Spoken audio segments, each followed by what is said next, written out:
हर हर महादेव। शिव शिव। अब हम आगे की तरफ चलते हैं। इसलिए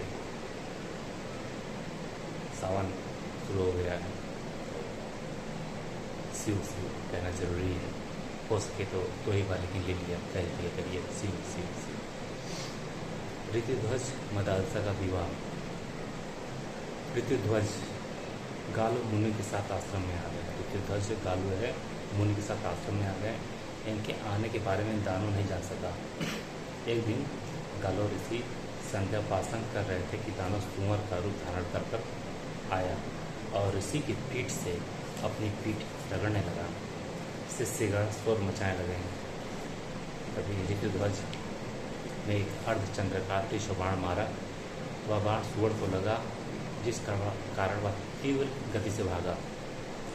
ऋतुध्वज ने भी घोड़े पर चढ़कर उसका पीछा किया। कुछ दूर जाकर वह सुअर छलांग मारकर एक भयंकर गड्ढे में गिर गया। ऋतुध्वज भी घोड़े के साथ उस गड्ढे में गिर गए। उस गड्ढे में भीषण अंधकूप था। घोड़ा चलता गया और एक प्रकाशमय स्थान में पहुंच गया। वहाँ स्वर्णिम रत्नों से जड़ित भव्य भवनों वाला एक सुंदर नगर था, जो साक्षात अमरावती के समान लग रहा था।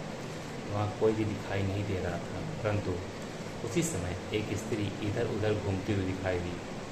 उससे राजकुमार ने पूछा, तुम कौन हो? तुम्हें किसने भेजा है तथा तुम कहाँ जा रही हो? परंतु वह बिना उत्तर दिए ही तीव्र गति से एक मकान के अंदर चली गई। राजकुमार ने भी उस घोड़े को एक स्थान पर बांधकर स्त्री का पीछा किया।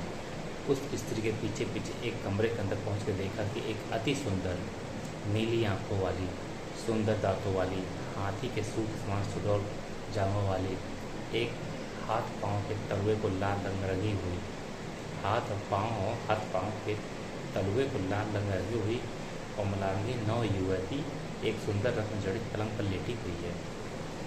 राजकुमार ने समझा यह पाताल की रानी है। उस सुंदरी ने भी मुराले के सो उच्च व चौड़ी छाती, मजबूत कंधे व लंबे बाहों वाले राजकुमार को देखकर समझा कि साक्षात कामदेव ही आ गया। राजकुमार पर मोहित होकर वह नवयुवती लज्जा, विनय व दीनता के वशीभूत हुई। यह विचार करके कि यह कोई देवता, यक्ष, गंधर्व, नाग, विद्याधर अथवा कोई धर्मात्मा पुरुष आया है, मूर्छित हो गई। तब जो दूसरी स्त्री थी, जो कि राजकुमार के आगे प्रविष्ट हुई थी, ताड़ के पंखे से शीतल वायु उस रमणी के मुख पर झेलने लगी।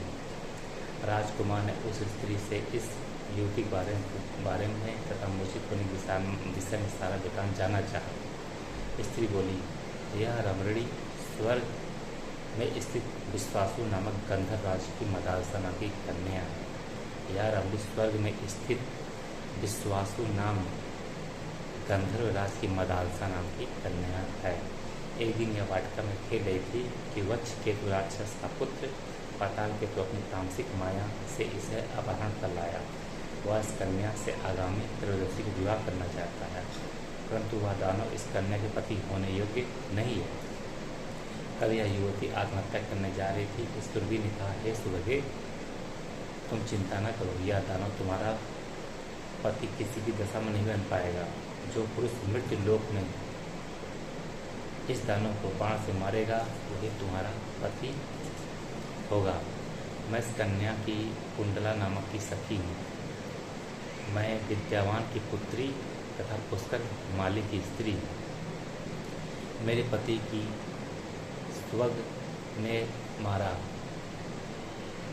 मेरे पति को सुमभ ने मारा, तभी से मैं प्रत्येक तीर्थों का भ्रमण करती रहती हूँ। दानव पाताल केतु ने सुअर का रूप धारण किया था। किसी वीर पुरुष ने तपस्वी की रक्षा करते हुए अपने तीखे बाड़ों से मारा। क्या यह सच्ची घटना है? जानने के लिए निकली थी। यहाँ आकर मैंने देखा कि उस नीच दानव को किसी ने अपने बाड़ों से अवश्य मारा है। यह कन्या आपको देखकर आप मोहित हो गई, यह हृदय से आपको चाहने लगी, परंतु इसके हृदय को यह सोचकर धक्का लगा कि सुरभि की को भविष्यवाणी के अनुसार इसकी शादी उस पुरुष से होगी जिसने कि इस दानव को अपने बाणों से बीधा है, इसलिए यह मूर्छित हो गई है। हमने तो अपना सब कुछ बता दिया, अब आप भी अपना परिचय देने की कृपा करें। आप कौन हैं? देवता, दैत्य, गंधर्व, नाग आदि में से कौन है? क्योंकि मनुष्य का शरीर होना संभव नहीं है।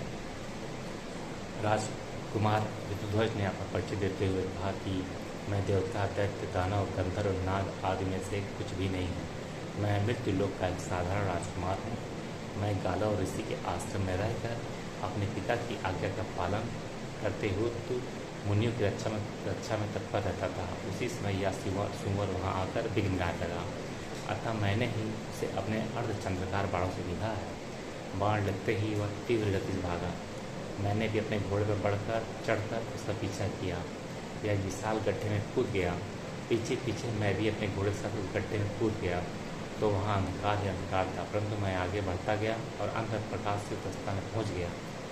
यहाँ कोई भी मुझे दिखाई नहीं दिया। जब तुमने देखा और तुमने प्रश्न किया तो तुम बिना उत्तर दिए ही चल दे। मैं तुम्हारे पीछे पीछे इस भवन में आ गया हूँ। मैं मनुष्य हूँ, इसमें रंच मात्र भी संशय मत हो। देवता आदि तो हमारे पूज्य हैं। मदालसा राजकुमार की बातों को सुनकर सकुचा गई। प्रसन्नचित होकर कुंडला बोली, हे वीरवर, आपके कथन की सत्यता में तिलमात्र भी हम लोग संदेह नहीं है, क्योंकि चंद्रमा में ही कांति, सूर्य में प्रभा, धन्य पुरुष को ऐश्वर्य, धीर पुरुष को धैर्य और उत्तम पुरुष को ही शांति प्राप्त हो सकती है। किसी अन्य को नहीं। गौ माता सुरभि असत्य नहीं बोल सकती। निश्चय ही आपने इस नीच दानव को अपने बाड़ों से देखा है। तुमको पाकर या मेरी सखी मदालसा धन्य हो गई है। अब तुम इसके साथ विधिपूर्वक पाणी ग्रहण संस्कार करो। राजकुमार बोला, मैं पिता की आज्ञा के बिना कुछ भी करने में असमर्थ हूँ। तब कुंडला बोली, हे वीर, हे आदेव कन्या, इसके साथ विवाह रचाने में कोई दोष नहीं है। कुंडला द्वारा समझाने पर राजकुमार ने शादी करने की स्वीकृति दे दी। मदालसा ने अपने कुल गुरु तुम्बुरु का ध्यान किया। तत्क्षण ही कुल गुरु संविधा एवं कुश आदि मांगलिक सामग्री लेकर आ गए और वहीं वेदी बनाकर अग्नि जलाकर आहुति देकर विधि विधान पूर्वक मदालसा का पाणिग्रहण संस्कार ऋतु ध्वज के साथ करा दिया। तत्पश्चात तपस्वी तुम्बुरु अपने धाम को चले गए। तुम्बुरु उनके गुरु थे। कुंडला अपनी सखी मदालसा से बोली, हे सुभगे, तुम्हारी शादी इस राजकुमार के साथ देखकर मैं धन्य हो गई हूँ और मैं निश्चित भाव से तपस्या करती हुई सभी तीर्थों का भ्रमण करते हुए उसके जल से अपने पापों को धोऊंगी, जिससे कि अगले जन्म में इस प्रकार से विधवा न बनूँ। फिर ऋतुध्वज से बोली, हे राजकुमार, मैं तुम्हें क्या उपदेश दे सकती हूँ, लेकिन इतना जरूर कहूँगी कि पति का धन पत्नी की रक्षा करना है। पति का धन पत्नी की रक्षा करना है, क्योंकि पुरुष धन और काम की प्राप्ति पत्नी की सहायता से ही कर सकता है।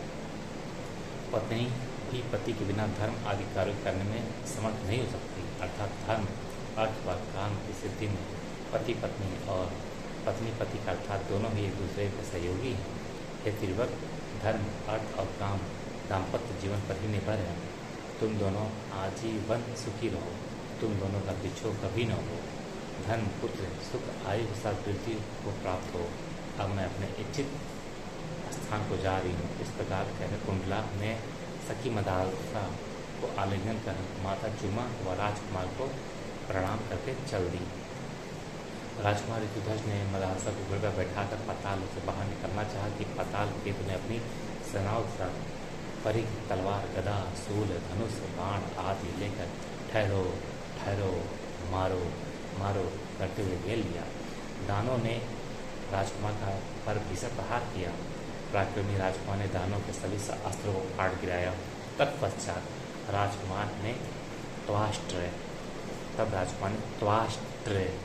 अस्त्र ग्रहण करके दानों पर चलाया। इस भयंकर दिव्यास्त्र से अपनी भीषण ज्वाला से क्षण भर में ही सभी दानों को भस्मीभूत कर दिया। इस प्रकार सभी दानों को नाश कर राजकुमार ऋतुध्वज पाताल लोक से अपनी पति मदालसा के साथ अपने पिता के घर पहुंच गए।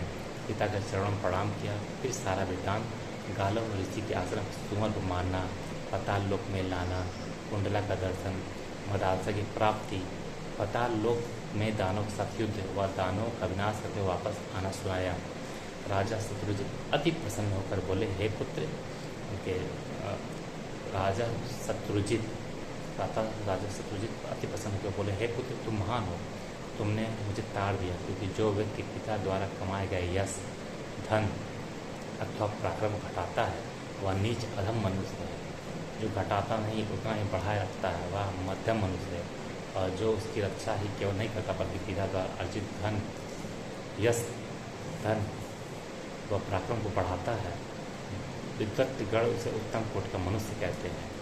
तथा हे पुत्र, तुम पुरुषोत्तम हो, क्योंकि मैंने तो केवल ब्राह्मणों की रक्षा की थी, परंतु तुमने तो ब्राह्मणों की रक्षा करने के अतिरिक्त पाताल में जाना व दानों का नाश करना अधिक कार्य किया।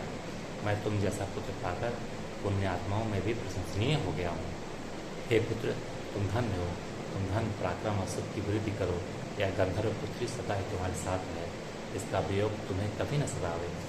इस प्रकार मधुरवाणी बोलते हुए नाना प्रकार का आशीर्वाद देते हुए पुत्र के सिर पर हाथ फेरते हुए आलिंगन कर पुत्र को उसकी पत्नी के साथ उसके निवास स्थान पर भेज दिया। वह कल्याणी मदालसा भी अपने सास ससुर की सेवा करते हुए उन्हें पसंद रखने लगी। राजकुमार भी पत्नी के साथ पीड़ा विवाह करते हुए आनंदपूर्वक जीवन बिताने लगे।